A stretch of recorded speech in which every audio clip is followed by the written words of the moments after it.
Al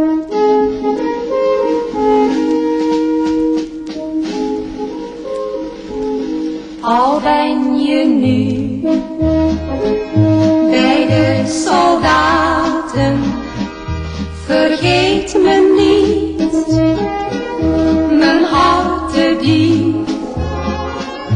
Ik kan met jou helaas niet praten, schrijf daarom vaak een lange brief. Zo'n brief van jou geeft te verstaan dat heel je hart voor mij blijft slaan. Al ben je nu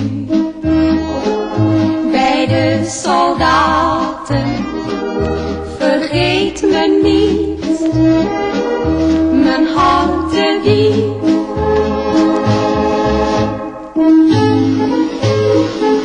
Jij moest je plicht gaan doen, ik voel nog je laatste zoen, want in gedachten ben ik nog zo dicht bij jou.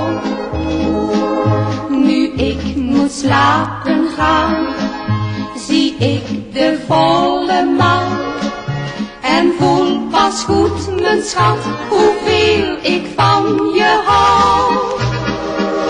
Al ben je nu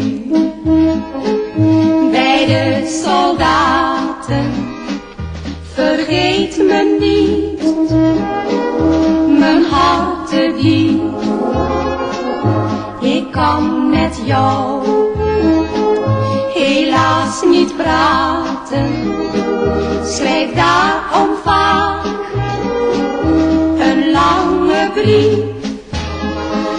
Zo'n brief van jou geeft te verstaan dat heel je hart voor mij blijft slaan. Al ben je nu bij de soldaten, vergeet me niet, mijn hartedief.